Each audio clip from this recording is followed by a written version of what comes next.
শেষ, একদম স্ট্রেটলি সিম্পল ভাষাতে করে বলবেন। আর এখন আপনার passive, okay mister Shuven, now I am going to move your joints by myself, is that okay? এই হিপে এই হিপ দুই হিপে করা লাগবে। এই হিপে যদি করেন, এই হিপে আপনি সাপোর্ট দিবেন। যদি দেখা গেল যে এই হিপ ওয়াশটা আপনি মুভমেন্ট করার সময় ঠাস করে ছুটে গেছে, যাইতেই পারে, বা ভেঙে গেছে, যাইতেই পারে, ঠিক আছে? এই জন্য এই হিপে আপনি আস্তে করে সাপোর্ট দিয়ে নেবেন। সাপোর্ট দিয়ে তাকে কি করবেন, এরকম করে ধরে ফ্লেকশন করাবেন এবং বলবেন যে if you feel any kinds of pain please let me know, flexion করাবেন, ঠিক আছে?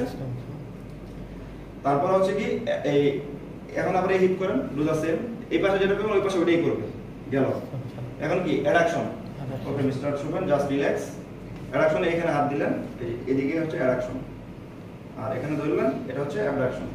একই জিনিস, এখানে ধরেন, এটা হচ্ছে অ্যাডাকশন, এটা হচ্ছে অ্যাবডাকশন। প্যাসিভ মুভ, অ্যাক্টিভ আগে নিজেই করছে। এখন কি করবেন, ইন্টারনাল রোটেশন, এক্সটারনাল রোটেশন, তাই তো? Would you please bend your নি।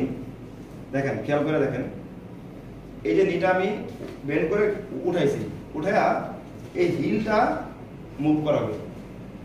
হিলটা যেদিকে মুভ করাবেন তার উল্টা ডিরেকশন, হিলটা ভিতরের দিকে মুভ, এই দেখেন এখানে ধরছেন, ধরে না, এখানে ধরে হিলটাকে এদিকে মুভ করে, এক্সটারনাল রোটেশন। হিলটা কোন দিকে গেছে, মিডিয়ালি, মানে ইন্টারনালি গেছে না, তার মানে এক্সটারনাল রোটেশন করাইছে না। হিলটাকে বাইরের দিকে আনেন, ইন্টারনাল রোটেশন, ইন্টারনাল রোটেশন। দেখেন হিলটা বাইরের দিকে আনার পরে হিপটা ওদিকে ঘুরছে না, দেখেন তো এই যে, মানে ইন্টারনাল রোটেশন। এই জন্য মনে রাখার সুবিধাতে এটা মনে রাখবেন, হিলটাকে যেদিকে ঘোরাবেন, এই যে এদিকে ইনে ঘুরাইছি এক্সটারনাল রোটেশন করছি, আর আউটে ঘুরাইছি ইন্টারনাল রোটেশন করছি। একই জিনিস এটা, এই যে ভিতরে ঘুরাইছি আর বাইরে ঘুরাইছি, ঠিক আছে? তাহলে আমি 6টা প্যাসিভ দেখে করলাম। এখন কি করব, স্পেশাল টেস্ট। স্পেশাল টেস্ট আছে হচ্ছে দুইটা, একটা হচ্ছে থমাস টেস্ট, একটা হচ্ছে ফেভার টেস্ট। থমাস টেস্টটা একদম ইজি। দেখেন থমাস টেস্ট মানে হচ্ছে কি তার flexion deformity of the spine. হ্যাঁ, এটা 45 এই থাকবে, 45 এ থাকতে পারে, নরমালও করতে পারেন, সমস্যা নাই এটা। আচ্ছা, fixed flexion deformity of the spine. এই যে আপনি তাকে বলবেন যে okay mister Shuven, now I am going to put my hand behind your back, is that okay? এই হাতটা এভাবে রাখবেন। রাখার পরে তাকে আপনি বলবেন যে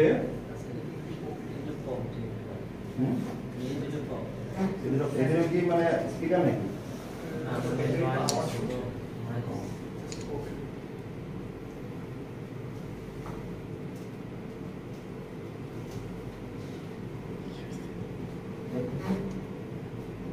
আচ্ছা দেখেন এখন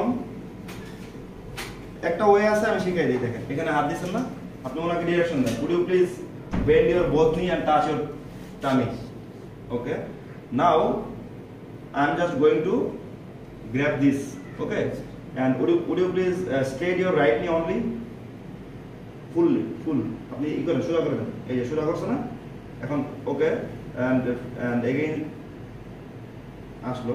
এখন আপনি উল্টা করবেন, এখন এই হাত ধরবেন, এটা ধরে আপনি বলবেন would you please straight your left leg, now touch your tummy again, করলো।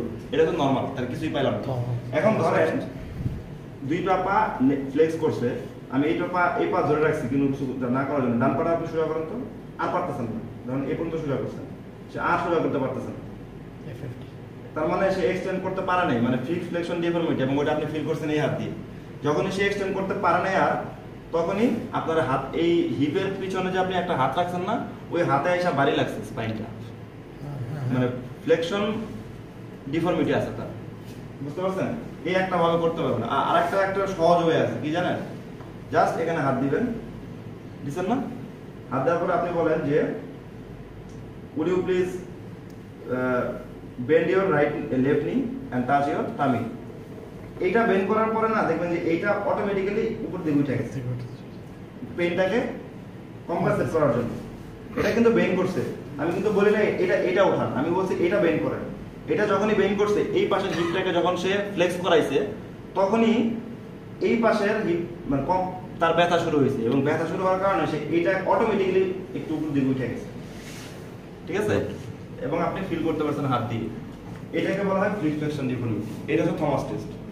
এই দুই ভাবে যে কোনো একটা ভাবে আপনি চাইলে করতে পারেন, বুঝতে পারছেন? তো আমি অ্যাকচুয়ালি যেমন করাই, তো এই দুইটার মধ্যে আমার মোস্টলি ওয়াইডলি অ্যাকসেপ্টেড টেস্ট হচ্ছে ওইটা। আমি প্রথমে যেটা দেখাইছি, দুই পা ভাঁজ করেন, ফার্স্ট করে আপনি মিলান। আচ্ছা, এই যে মিলাই নেব, এটা আপনি নিজেও করতে পারেন, পেশেন্ট নিয়েও করতে পারেন, তো নিজেই করেন। Okay, now I am going to still your left leg. Okay, just would you please straighten your right legs as much as you can. যদি ফুল পারে সমস্যা নেই, ফুল পারবো। ধর আমি যে স্ট্রেট এই ফ্লেক্স করে রাখছি না, সে ফুল যদি না পারে, ফুল পারে না, ধরো যে এরকম হয়ে আছে, একটা হালকা এই এরকম আমি এটা করছি, আমি এটা বলছি যে ফুল করেন, ফুল এক্সটেন্ড পারতেছে না, তার মানে কি ফ্লেক্সিবল ডিফ্লেক্সিবিলিটি। একটু আগে এটারে কিন্তু উল্টা ভাবে বলেছিলাম, যে এই পরেরটা এখানে হাত দিয়ে বলছি আপনি এটা উঠান, এটা উঠানোর পর এটা উঠে গেছে, একই ঠিক উল্টা উল্টা উল্টা আর কি। এটা হচ্ছে থমাস। আর ফেভার টেস্ট কি? ফেভার টেস্ট হচ্ছে কি, দেখেন ধরুন আমি এই পাশে হিপের ফেভার টেস্ট করব, তাকে আমি করব যে would you please bend your knee and hip, এই যে 90 ডিগ্রিতে হিপও বেন্ড করলাম, নিও বেন্ড করলাম। এখন বেন্ড করে হিপটাকে একটু অ্যাবডাক্ট করবেন। ফার্স্ট এক নাম্বার অপশন হচ্ছে কি নি এবং হিপটাকে 90 ডিগ্রি ফ্লেক্স, তারপরে দুই নাম্বার অপশন হচ্ছে হিপটাকে অ্যাবডাক্ট, এই যে অ্যাবডাক্ট করছে। তিন নাম্বার হচ্ছে হিপটাকে এক্সটারনালি রোটেট করবেন। এক্সটারনালি রোটেট মানে কি, রিল্যাক্স থাকেন, এই যে তিনটা পয়েন্ট গেল। এক্সটারনালি রোটেট করার পরে এই অ্যাঙ্গেল দিয়ে এটাকে টাচ করা ছেড়ে দিবেন, just keep like this. Okay, now I'm going to press over your this area. If you have feel any kinds of pain or any numbness or any discomfort in your back, please let me know. চাপ দিচ্ছেন, কোনো pain feel করতেছে না, তার মানে completely ভালো আছে স্যাক্রোইলাম joint এবং ফিমোরাল জয়েন্ট, পেলভিক জয়েন্ট। এখানে হালকা একটু প্রেসার দেওয়ার সাথে সাথেই তার সিভিয়ার পেইন শুরু হয়েছে, তার মানে তার স্যাক্রোইলাম জয়েন্ট ডিসরাপশন আছে। এটাই হচ্ছে ফেভার টেস্ট। করার সময় একদম ইজি না, দেখানোর সময় বলার সময় খুবই কঠিন। তাহলে স্টেপগুলো কি স্যার শুধু চায়া থাকবে যে আপনি কোনটার উপর কি করতেছেন, আপনি বলবেন আর করতে থাকবেন।